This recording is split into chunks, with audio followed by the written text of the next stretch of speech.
조은숙 TV입니다. 우리 박근혜 대통령의 지지율이 상당히 높은 것으로 나타나고 있습니다. 지지율이 높은 것은 다행이죠. 우리가 국민들이 선출한 대통령이 업무 처리를 잘해서 지지율이 높다고 생각할 여지도 있으니까 말입니다. 그러나 지지율은 실적을 나타내지는 못합니다. 지지율이 그나마 비슷하게 반영하고 있는 것은 인기겠죠. 인기도 높으면 좋겠죠.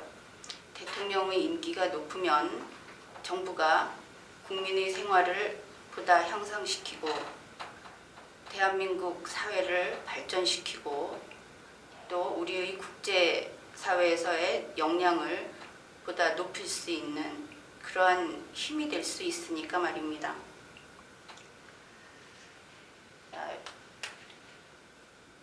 대통령은 공무원입니다.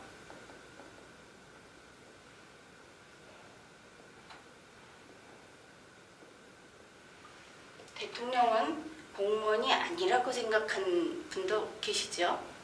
대통령은 특별한 존재다 이렇게 생각하는 분도 계실 텐데 대통령은 그저 공무원일 뿐입니다.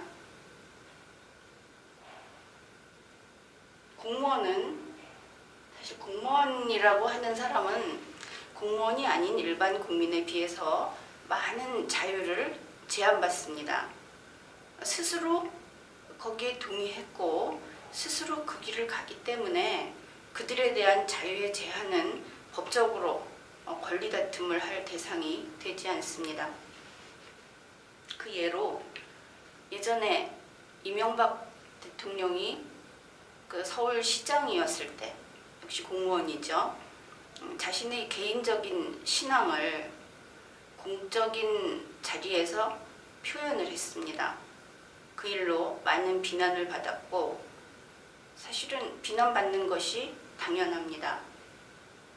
신앙의 자유, 거의 양심의 자유에 다가갈 수 있는 그 정도로 폭넓게 자유가 보장되는 것이죠. 그렇지만 공무원은 그 자유도 외부로 표현할 때는 제약을 받습니다. 정치적인 견해는 물론 그렇죠. 그래서 공무원은 제한된 자유를, 제한된 권한을 누리는 사람들입니다. 이 사람들이 움직일 수 있는 영역은 법이 규정해주는 부분뿐입니다. 법 안에서 움직여야 하는 것이죠. 그렇기 때문에 대통령이 인기가 있느냐 하는 것은 사실은 그저 가십거리에 지나지 않습니다. 대통령은 일을 잘해야 합니다. 공무원은 일을 잘해야 하는 것이죠. 공무원이 법에 정해져 있는 그 일을 제대로 하지 못한다면 그 공무원은 제 아무리 아름답거나 성격이 원만하거나 그렇더라도 존재할 필요가 없습니다.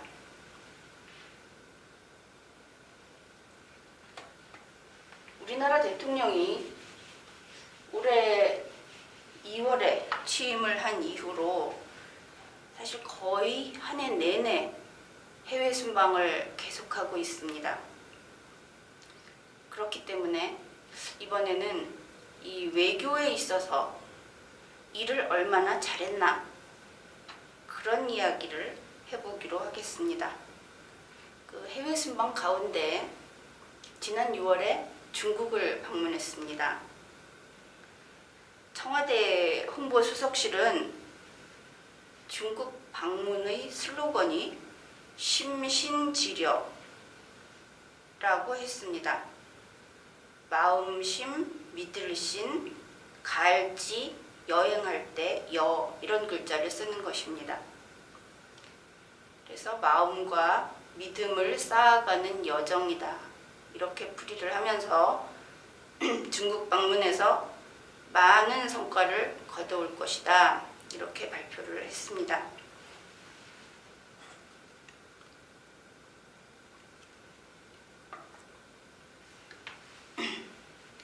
공무원이 법에 따라 법에 규정된 대로 일을 하는 로봇에 비유할 수 있는 존재라고 할 때 이 심신지려라고 하는 슬로건은 마치 꿈 많은 소녀가 어딘가로 피크닉을 간다든지 여행을 갈 때 내놓음직한 그런 상당히 낭만적인 문구다. 그런 느낌을 받게 됩니다. 자, 그러면은 뭐 뜻이야 상관이 없겠죠. 어떤 생각을 하고 가든지. 중국에 가서 이렇게 일을 잘했습니다 하고 중간 발표가 나왔습니다. 정상회담 시진핑 중국 주석과 정상회담을 한 다음에 공동 기자회견한 내용이다 하면서 청와대 홍보수석실이 밝힌 내용입니다.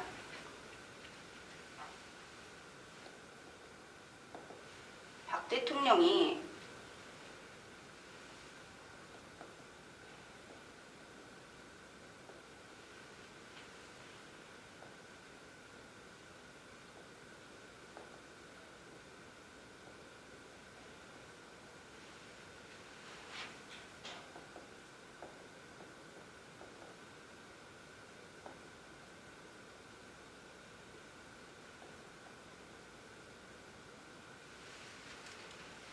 어떤 상황에서도 북한의 핵 보유는 용인할 수 없다는데 인식을 같이 했다.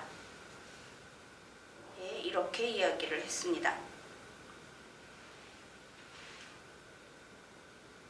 그리고 북한의 비핵화 실현과 한반도 평화 안정 유지가 양국의 공동 이익에 부합함을 확인했다. 그런데 시진핑 주석은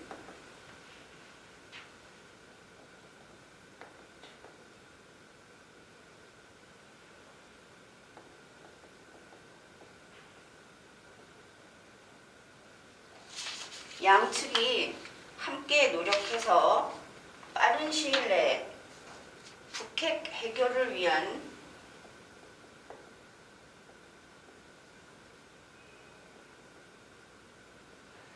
육자회담 재개에 합의했다. 이렇게 이야기를 했습니다. 어떤 상황에서도 북한의 핵 보유를 용인할 수 없다는 얘기는 전혀 하지 않았습니다. 육자회담이라고 하는 것은 지금까지 수차에 걸쳐서 해왔고 시진핑이 한 얘기는 육자회담을 재개하는데 그것도 나는 언제라도 가겠다 이게 아니고 양측이 대한민국과 중국이 노력해서 육자회담을 재개한다는데 찬성한다. 예, 이런 이야기를 했다는 것입니다. 그리고 더 중요한 얘기가 뭐냐면은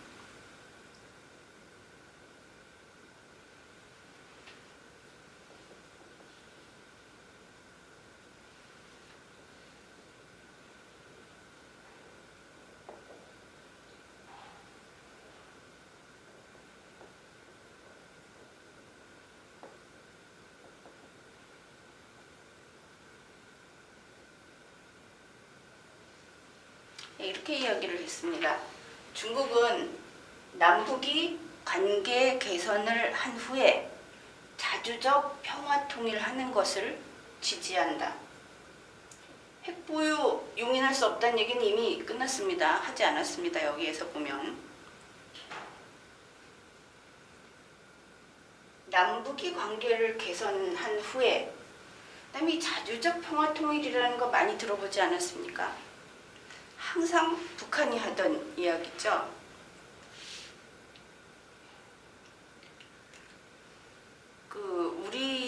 우리는 어떤 통일을 추구하고 있냐 하면 헌법 제4조에 있듯이 자유민주적 기본질서에 입각한 평화통일을 추구하고 있습니다.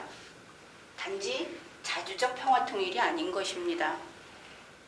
그 뜻은 뭐 대략 합치된다고 하고 나중에 다시 얘기를 하겠습니다만, 현재 한반도의 평화를 깨는 존재가 누구입니까? 북한 아닙니까? 그런데 남북이 관계를 개선하는 것이 먼저다, 이렇게 이야기를 했습니다. 남북이 아니라 북한이 개선해야 되겠죠. 이게 뭔가 시진핑 주석하고 우리하고는 생각하는 것이 삐걱거리고 있다, 이것을 알 수 있습니다.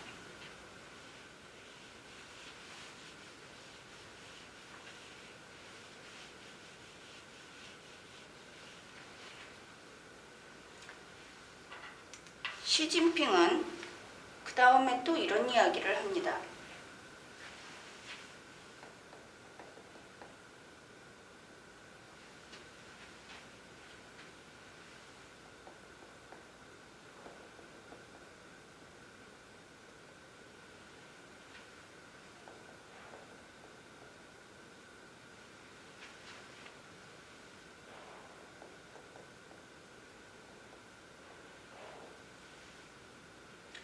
한국이 해야 됩니다. 한국이 한반도 신뢰 프로세스를 잘 추진해 나감으로써 남북한의 문제를 해결하고 남북 관계를 개선시키고, 조금 전에 봤던 그런 내용입니다.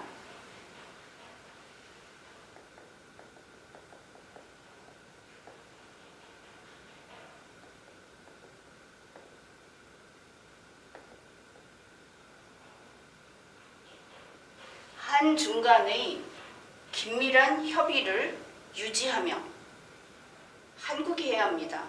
한국과 중국 간의 긴밀한 협의가 유지되지 않으면 한국의 책임인 것입니다.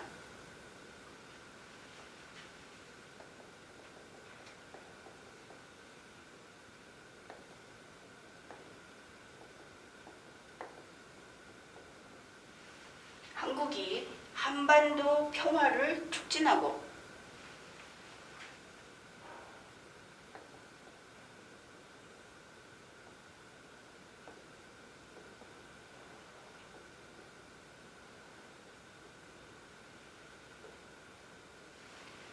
한국이 동북아 평화협력 구상을 구현해 나가면 중국은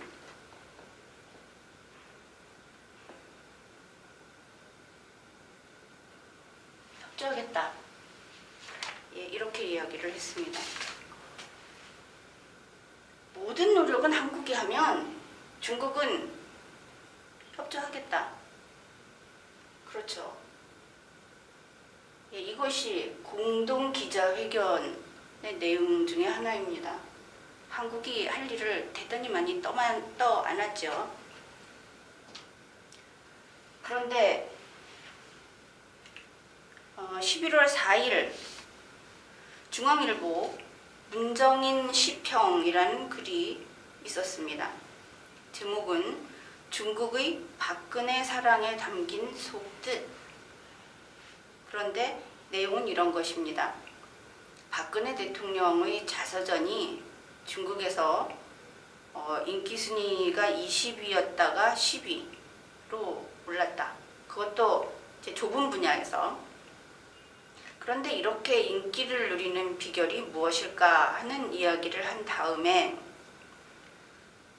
이 글을 쓴 사람은 현지 지식인들 얘기가 북핵 문제와 관련해서 박 대통령이 적극적으로 협력할 것이라는 기대가 크기 때문에 이렇습니다.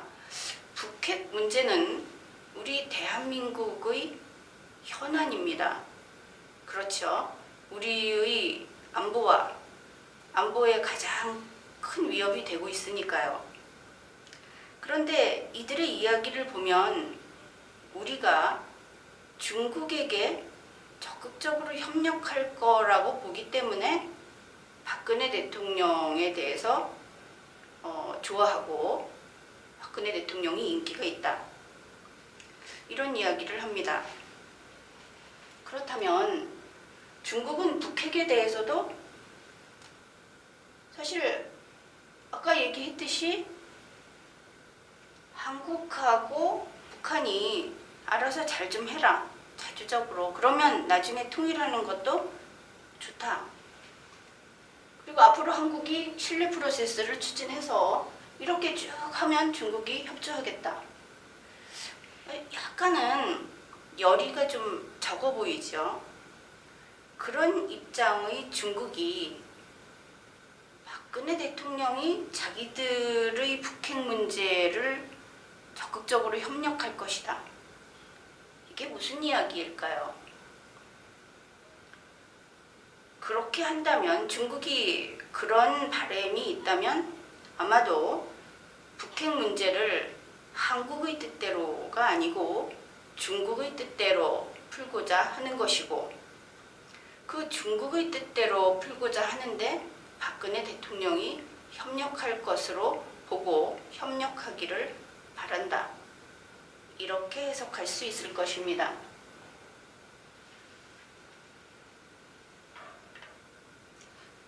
그 같은 회담은 한 번밖에 하지 않았고 이제 그 6월 30일에 시안에서 우리 교포들하고 오찬 간담회가 있었는데 거기에서 박 대통령은 또 이렇게 이야기를 합니다. 시진핑 주석과 북한의 핵 보유는 결코 인정할 수 없고 북한이 진정한 변화의 방향으로 올바른 선택을 한다면 한반도 신뢰 프로세스를 가동해서 남북 공동 번영의 길을 간다는 데 뜻을 같이 했다. 좀 이해를 제각각 하고 있는 것 같다는 느낌을 받으실 겁니다. 이 한반도 신뢰 프로세스라고 하는 것은 박근혜 대통령이 대통령 선거 후보로 나오면서부터 계속 이야기를 했던 것이죠. 사실은 2012년 2월 그 연설에서 그때부터 나왔던 것인데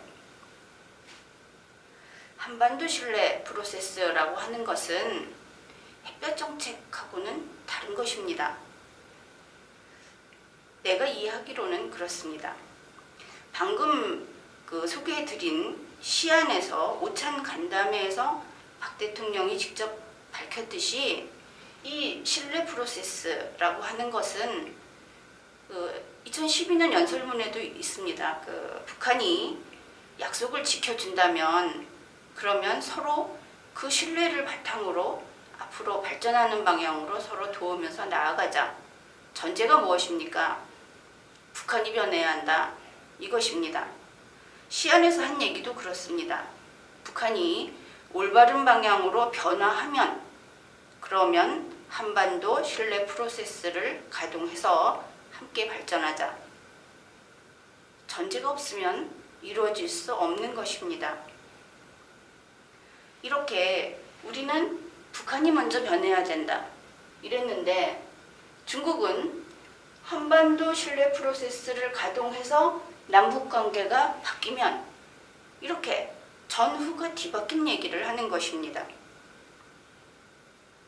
그렇다면 북한은 아무 약속도 하지 않고 또 상호 평화를 위한 어떤 노력도 하지 않고 우리는 그저 총 다 버리고 문을 열어라 이런 얘기가 되는 것이죠. 그렇게 할 나라가 세상에 어디 있습니까? 이러한 면에서 중국은 끊임없이 자신의 주장만 반복하고 있고 거기에 비해서 우리는 중국의 이야기를 우리식으로 이해를 해서 북한의 핵 보유는 절대 용인할 수 없다. 거기에 우리가 뜻을 같이 했다. 아무리 봐도 동상이몽이다 하는 생각이 듭니다.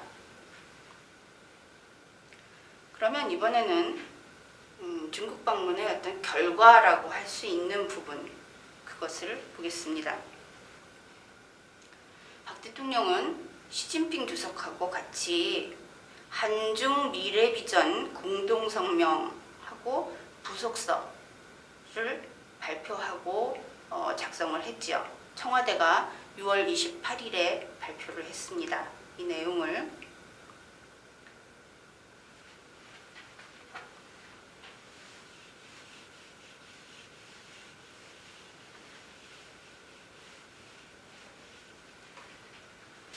이 한중 미래비전 공동성명 제3조에서 한반도를 다루고 있습니다. 한반도에서 한국 측이 이것까지는 쓸 필요가 없을까? 한국 측이 이렇게 이야기를 합니다. 한반도의 긴장을 완화시키고 지속 가능한 평화를 구축하기 위한 한반도 신뢰 프로세스 구상을 설명하였다. 예, 한국이 이러한 구상이 있다고 설명했습니다. 이 내용은 그냥 공동성명 속에 들어가 있는 내용입니다. 요약도 아닙니다. 중국 측은 박근혜 대통령이 주창한 한반도 신뢰 프로세스 구상을 환영했다. 이런 거죠. 한국이 우리가 이렇게 해서 긴장을 좀 완화시켜 보겠습니다 하니까 중국이 좋군요. 애쓰셨네요. 예, 이렇게 얘기했다는 것이죠. 그리고 중국은 남북관계 개선 및 긴장 완화를 위해 한국 측이 기울여 온 노력을 높이 평가했다. 예, 애쓰셨네요를 넘어서지 않죠. 그리고 양측이 합의한 사항이 드디어 나오는데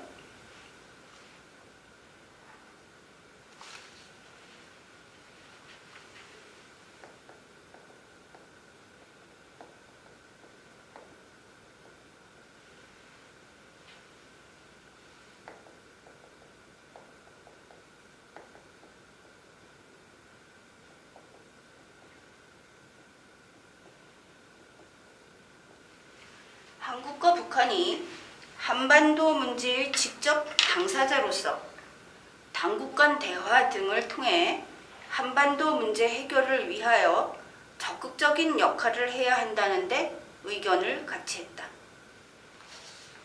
아무 문제 없는 것 같이도 보입니다만 한국과 북한이 한반도 문제의 직접 당사자다. 이 이야기를 누가 합니까? 중국과 한국이 했습니다. 여기서 중국은 조언자의 위치에 있습니다. 그러면 북핵 문제, 한국과 북한의 이 한반도 문제를 해결할 때는 우리 양 당사자가 하고 다른 현재 육자회담에 있는 다른 나라는 다 빠지고 이미 조언을 한 바 있는 중국은 조언자로 남을 수 있겠죠. 이러한 문제점이 있습니다. 또 하나는 한국과 북한이 직접 당사자로서 남북 당국 간의 대화로 해결해라. 그 이야기는 결국 육자회담을 부정하는 얘기가 될 수도 있습니다. 그렇기 때문에 앞에서 시진핑이 육자회담이 조속히 열릴 수 있도록 한국과 함께 노력하겠다고 한 이야기가 매우 미온적이다. 이렇게 평가할 수밖에 없게 되는 것입니다.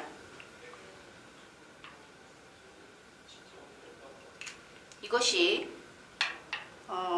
공동성명에서 한 가지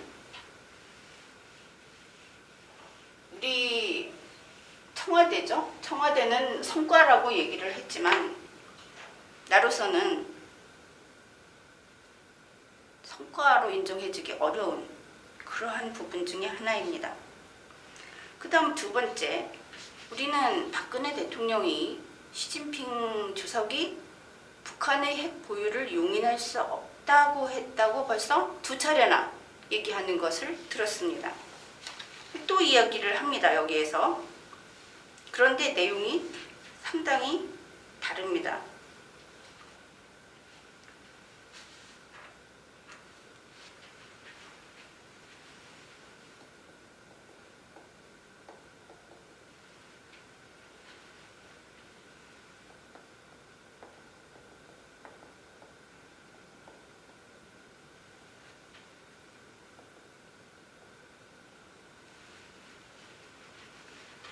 한국 측은 어떤 상황에서도 북한의 핵 보유를 용인할 수 없음을 분명히 하였다.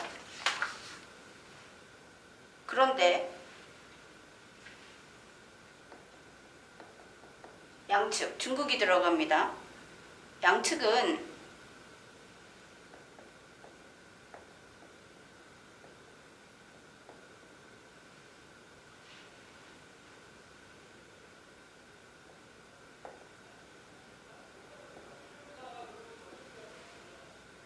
이렇게 이야기를 합니다.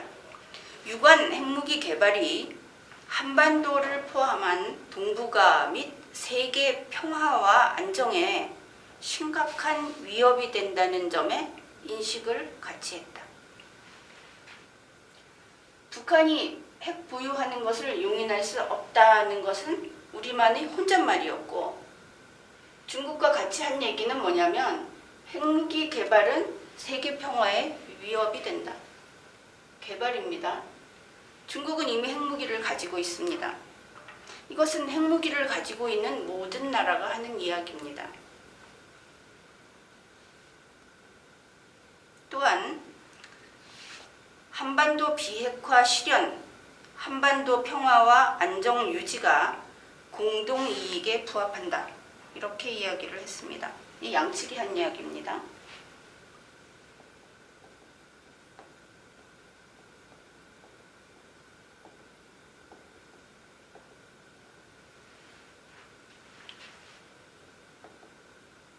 한반도 비핵화 실현, 이게 공동이익에 부합한다고 했고, 한반도 평화, 안정 유지가 공동이익, 중국과 한국의 공동이익에 부합한다. 그렇게 이야기를 했습니다. 여기에서 유의할 것이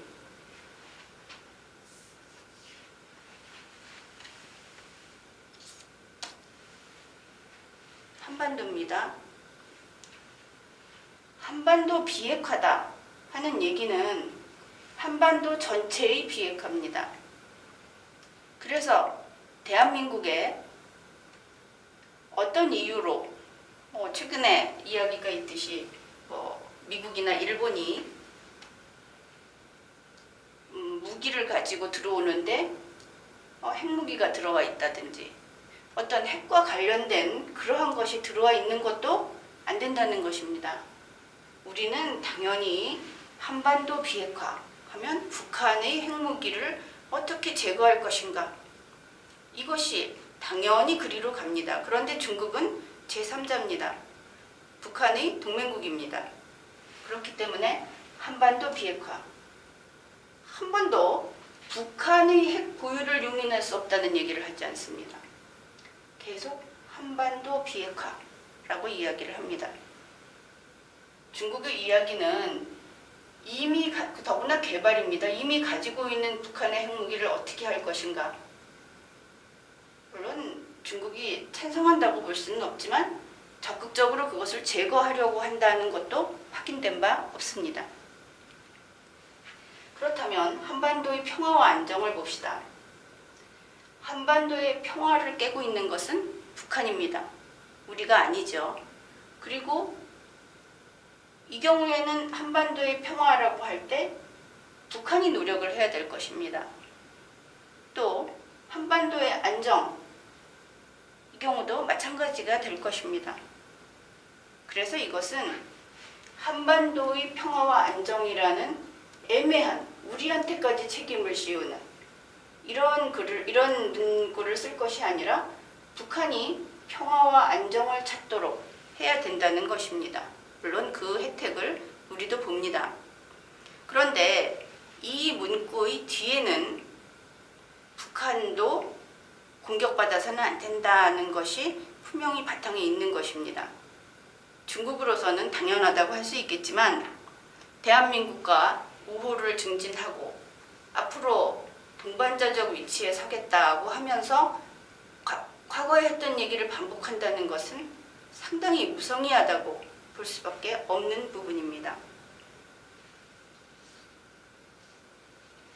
그 다음에 중국 측이 다시 남북한 양측이 대화와 신뢰에 기반하여 관계를 개선하고 궁극적으로 한반도의 평화통일 실현을 지지한다고 표명했다. 중국은 앵무새처럼 같은 얘기를 계속 반복하고 있습니다. 뭐 하나 더 준 거 없습니다. 발전한 것도 전혀 없습니다. 이 공동성명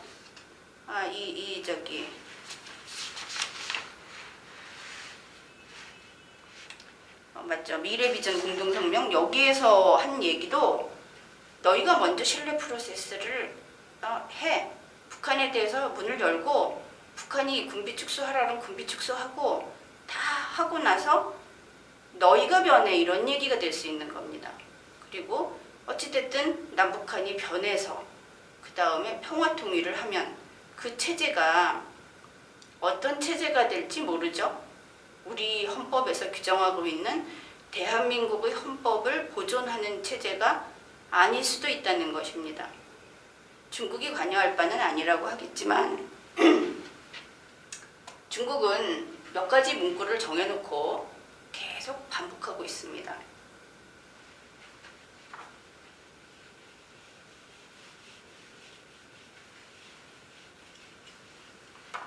다음으로 공동성명 제4조는 대만에 대한 조항입니다.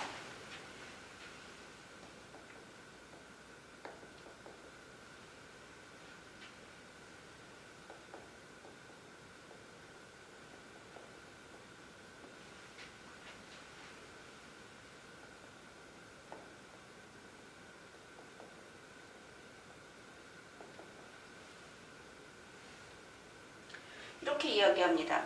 세계에는 하나의 중국만이 있으며 대만은 중국 영토의 불가분의 일부분이다 라고 하였다. 중국이 이렇게 얘기하니까 한국 측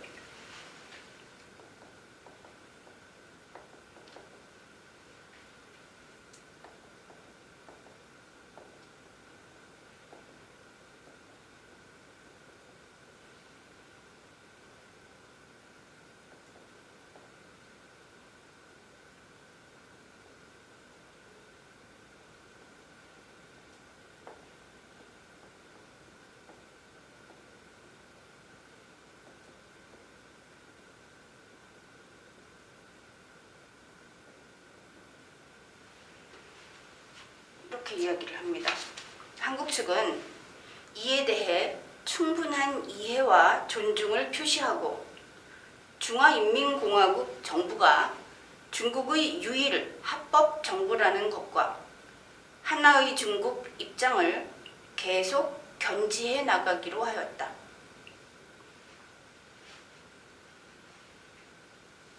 이 대목을 보면서 대만을 떠올리는 분들이 계실 겁니다. 물론 대만하고의 관계가 문제가 되지요. 그런데 대만은 일단 잊기로 합시다.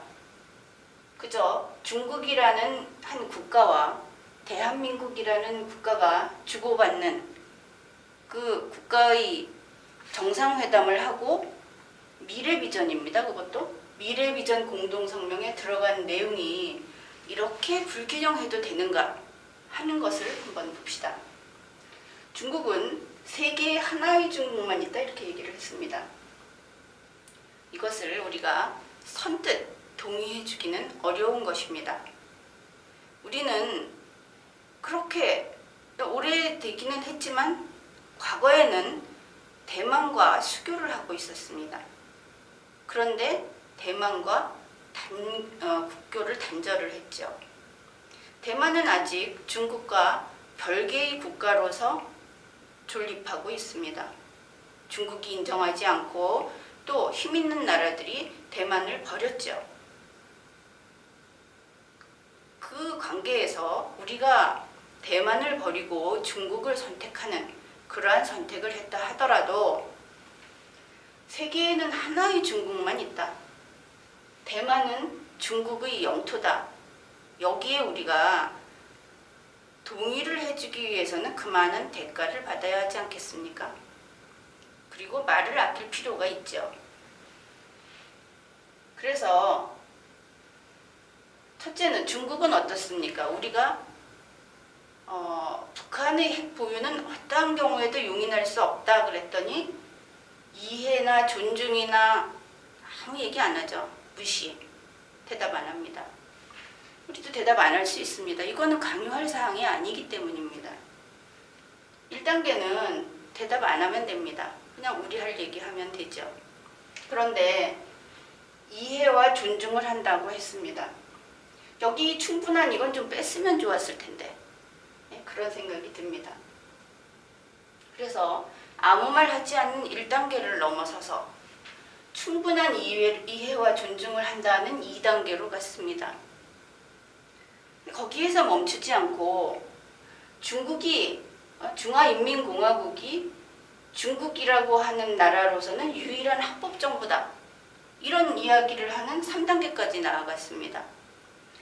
유일한 합법정부라고 하니까 우리 대한민국 국민은 대단히 유일한 합법정부에 목말라 하는 그런 국민입니다.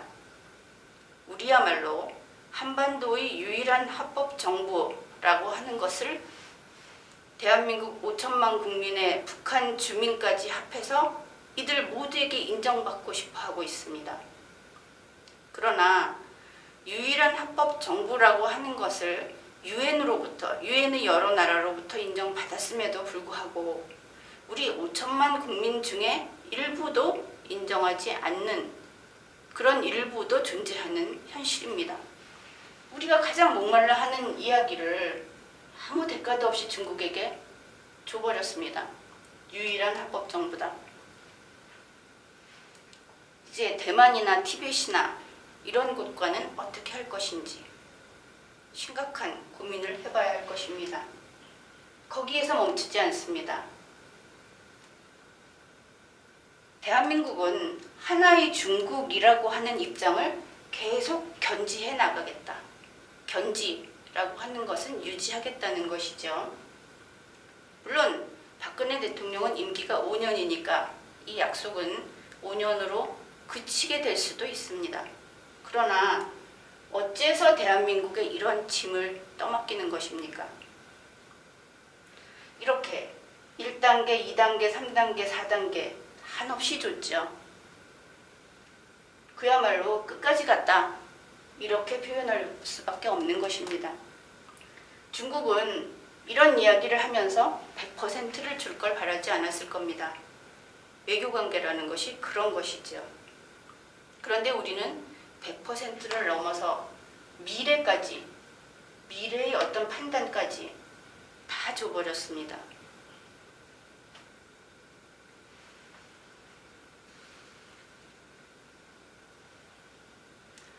이것을 보면서 아쉬운 마음을 참 금할 수가 없는데 중국의 이러한 주장에 한 2단계 정도 이해와 존중을 한다고 하면서 우리가 받아낼 수 있는 것을 다 받아냈어야 한다. 이런 생각을 하게 됩니다. 우선 중국은 남북 관계에서 북한하고 동맹 관계에 있는 그러한 국가입니다. 북한과 중국은 조중 우호 협조 및 상호 원조 조약이라는 것을 맺었습니다. 그래서 남과 북이 싸우면 중국은 북한 편에 섭니다. 이렇게 되어 있습니다. 이것을 어떻게 해결할 것인가? 그렇다면 이제 세상이 변했고 이 원조 조약을 맺은 지도 오래됐고 맺은 당사자들도 벌써 세상을 떠났고 그 2대, 3대에 이르고 있습니다.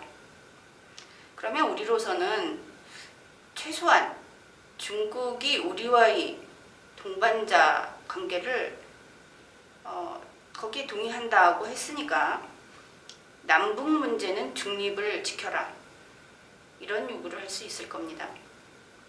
중립이란 불개입입니다. 그러면 불개입을 하기 위해서는 이 북한과 상호 원조 조약, 이것을 폐기해야 할 것입니다. 한 가지 당당하게 요구할 수 있는 것 중에 하나겠지요. 그 다음에 또 하나는 지금까지 이야기하면서 계속 서로 간의 이해가 엇갈리고 있는 부분이 이 한반도 신뢰 프로세스 부분입니다. 거기에 대해서 선 북한의 변화, 후 한반도 프로세스, 이것을 확약을 받았어야 된다. 이것이 두 번째 점입니다. 그리고 사실 나아가서는 이렇습니다. 중국이 대만을 자기네 영토다, 이렇게 주장을 하는데 우리는 대한민국 헌법에서 북한 지역이 미수복 지구입니다. 당연히 우리 영토이고 현실적으로 미수복 지구입니다. 그렇기 때문에 한반도에는 하나의 국가만이 있고 대한민국이 한반도의 유일한 합법 정부다.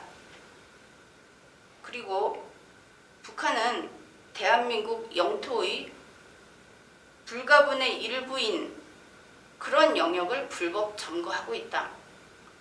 중국이 동의하지 않더라도 우리가 이러한 주장을 할 수 있어야 합니다. 외교를 망치자는 거냐? 그렇게 이야기할지 모르겠지만 국가와 국가 관계는 어떠한 정적인 관계가 아닙니다. 문구 하나도 함부로 뒤로 물러서서는 안 되는 것입니다. 그런데 이러한 공동성명이 나왔음에도 불구하고 이 성명서를 작성할 때 도대체 어떤 인물들이 관여했는지 문제제기가 없었다는 것이 더욱 걱정이 됩니다. 이 중국 공식 수행원으로 윤병세 외교부 장관, 권영세 주중대사, 이정현 홍보수석, 기타 여러 명의 외교 전문가가 같이 갔습니다. 그런데 이런 문제에 대해서 고민이 없었던 것 같습니다. 그뿐 아니라 7월 2일 국무조정실이 발표한 내용을 보면 정홍원 국무총리가 한중 미래비전 공동성명은 전략적 협력 동반자 관계를 보다 내실 있게 심화 발전시켜 나가는 이정표이자 청사진이 될 것이다 라고 얘기를 했다고 합니다. 역시 고민이 없는 것이죠. 이런 면에서 이번 중국 방문의 성과는 그다지 좋은 점수를 줄 수는 없을 것 같습니다. 경제 분야라든지 다른 분야에서 성과가 좀 있었죠. 많은 성과가 많은 부분도 있었고, 그런데 가장 중요한 것은 영토와 주권을 지키는 일입니다. 그것이 먼저 이루어지고 나서 돈도 버는 것이죠. 그런데 그 일이 있고 나서 중국의 내정 간섭 소문이 있습니다. 2013년 10월 17일 우리 대통령은 필리핀 대통령하고 정상회담을 했습니다. 필리핀에 초음속 경전투기 12대를 수출하기로 했었죠.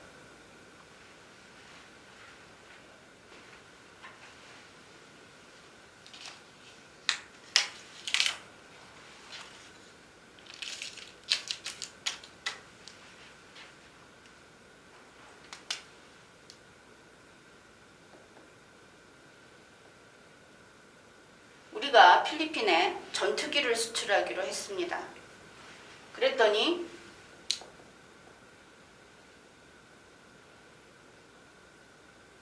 중국이 수출하지 마 이런 요구를 했다는 것입니다. 이것이 일본의 요미우리 신문이 복수의 한국 정부 관계자의 말을 인용해서 보도한 내용입니다. 물론 이 보도에서 중국이 안 돼 했지만 한국은 여기에 따르지 않고 수출을 하기로 했다. 이렇게 되어 있습니다. 그런데 이 보도가 나고 나서 연합뉴스가 한국 정부 관계자의 이야기를 인용 보도했습니다. 대북 정책이나 무역 확대를 위해 중국과의 관계를 중시하지만 국익에 직결되는 방위산업 수출에서는 중국의 간섭을 받을 수 없다. 이게 썩 마땅치 않은 설명이죠. 무조건 간섭은 받을 수 없죠. 뭐 이런 경우는 관계를 중시해서 받을 수 있고 이런 경우는 안 된다는 뉘앙스를 풍긴다는 것은 좋지 않게 보입니다. 그리고 이틀 뒤 중앙일보는 정부 관계자와 국방부 관계자의 이야기를 역시 보도를 합니다. 정부 관계자는 중국으로부터 공식적으로 그런 요구를 받은 바 없다. 공식적으로 받은 바 없다. 그러면 비공식적으로는 받았을까요? 국방부 관계자는 전투기 판매를 중국이 원치 않는다는 분위기는 감지돼 왔으나 국방부나 산하 기관 등 공식적인 통로를 통해 요청한 적은 전혀 없었다. 역시 공식적인 요청은 없었다입니다. 그러면 복수의 정부 관계자, 중국이 이런 식으로 간섭하는 거는 내정 간섭 맞죠? 내정 간섭입니다. 복수의 정부 관계자는 내정 간섭 있었다. 그러나 따르지 않았다. 이렇게 이야기합니다. 그냥 정부 관계자.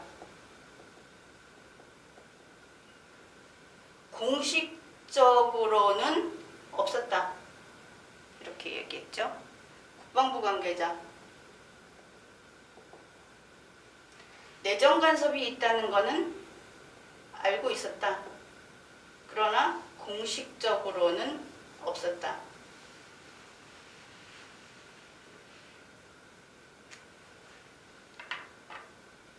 공식적이든 비공식적이든 내정 간섭 받을 수 있습니까?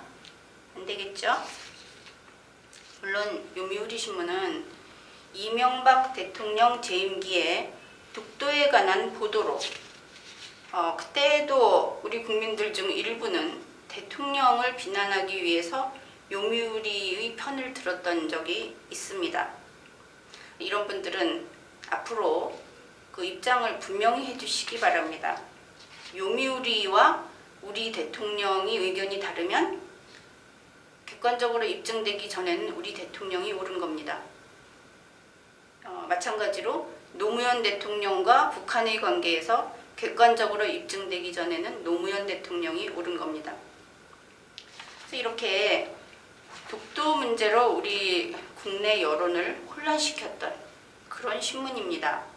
그래서 요미우리 신문의 보도가 진실이냐 하는 의문이 있죠.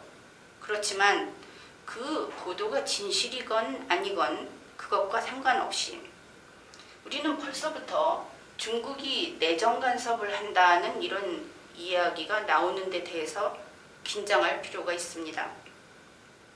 지난해죠. 중국 공산당 기관지에 근무한다고 했던 덩위안, 그러니까 한자로 등율문이라고 하는 사람이 종편에 나와서 이런 식으로 이야기를 했습니다. 북한 제까짓게 버릇없이 우리 중국이 그 버릇을 가르쳐 주겠다. 그렇게 북한을 얕보던 그런 발언을 했습니다. 중국의 내정간서 소식을 들으면서 바로 그 장면이 떠올랐습니다. 중국은 아마도 이 한반도에 대한 그러한 인식이 바탕에서 아직 완전히 없어지지 않은 그런 국가일지도 모르기 때문입니다. 우리 대한민국은 주권국가입니다. 그래서 중국이나 미국이나 세계 그 어느 나라와 협의를 한다든지 또 경쟁을 한다든지 할 때도 당당하고 처음부터 절대 머리 숙이지 않는 대등한 위치를 고수해야 합니다. 주권국가라는 것을 잊으면 안 됩니다. 그거 하나 하고, 또 하나는 이 박근혜 대통령의 신뢰 프로세스라고 하는 것이 널리 홍보된 거에 비해서 그 내용이 자칫 오해할 수 있는 여지가 있다는 그런 문제점이 있다는 것입니다. 우리 대통령의 신뢰 프로세스가 북한과 우리가 영원히 이웃나라로서 가겠다는 것이 아닙니다. 그렇게 되어서는 안 되겠죠.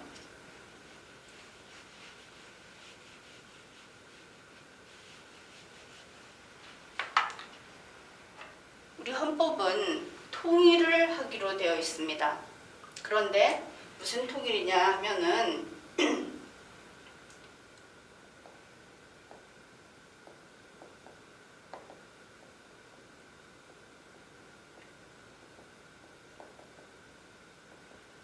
대한민국 헌법에 따른 통일입니다. 대한민국 헌법의 이념과 대한민국을 망하게 하지 않는 그러한 차원에서의 통일을 규정하고 있습니다.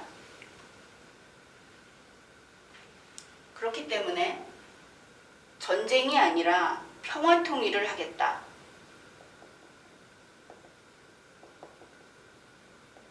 사실 통일이라는 것이 무력으로 하지 않으면 불가능하다고 생각하는 분들도 있겠지만 원래 통일은 합의로, 대화로 이루어내는 것입니다. 그래서 평화 통일을 하는 그날까지 서로 이 무기를 자꾸 늘려가면서 이런 긴장 속에서 살아갈 것이 아니고 같이 미래 어느 날 합의할 수 있는 그날까지 서로 제각기 발전을 하면서 평화롭게 가자. 그러면서 북한의 주민 생활 수준도 향상이 되고 그러면 나중에 우리가 통일 비용도 갑작스럽게 늘어나는 통일 비용의 부담에서도 벗어날 수 있고 바로 이러한 그런 것을 바탕으로 하는 구상이 바로 신뢰 프로세스인 것입니다. 만일 북한은 북한대로 영원히 새로운 나라로 가고 우리는 우리로서 새로운 나라로 간다면 그것은 헌법 위반이 돼버릴 것입니다. 헌법 제4조는 대한민국은 통일을 지향하며 자유민주적 기본질서에 입각한 평화적 통일 정책을 수립하고 이를 추진한다. 규정하고 있는 것도 같은 뜻이라고 하겠습니다. 지금까지 대통령이 외국 방문을 하면서 외교적인 성과를 어떻게 냈는가? 과연 중국에서의 그 정상회담 결과는 우리가 안심하고 지켜봐도 될 만한 그런 내용인가 하는 것을 보았습니다. 그런데 우리 박근혜 대통령은 뉴스를 통해서 볼 때 중국에 의존하는 태도를 수차 보이고 있습니다. 지난 10월 7일 인도네시아 발리에서 에이펙 정상회의에 참석 중에 시진핑 중국 주석과 양자회담을 가졌습니다. 그런데 이때 전해오는 소식이 이러한 것들입니다. 북한이 핵을 포기하고 경제 발전에 주력하도록 설득하고 힘써주기를 부탁했습니다. 탈북자 문제에 관심을 많이 가져주고 비무장지대의 평화공원을 추진하고자 한다는 저의 뜻을 북한에 전달해 주어서 감사합니다. 개성공단의 발전적인 정상화, 여기에 중국의 역할과 지원이 있었음에 감사드립니다. 감사를 많이 하는 것은 좋겠죠. 그러나 이 감사가 늘어나면 늘어날수록 왠지 빚을 졌다는 생각이 들지 않습니까? 외교에는 공짜가 없습니다. 무엇인가를 받았으면 그만한 것을 넘겨줘야 합니다. 특히 상대방은 우리가 주고 싶지 않은 것을 넘겨달라고 하죠.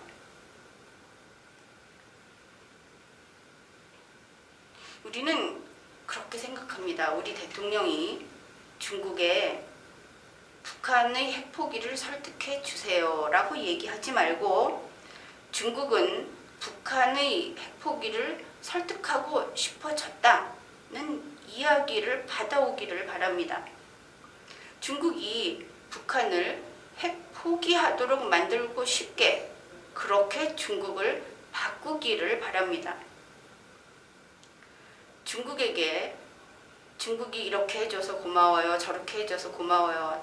우리한테 호의적이어서 고마워요. 이렇게 이야기하지 말고 자 어디 한번 해봐. 내가 기뻐할 일을 해봐. 그러면 칭찬해 줄게.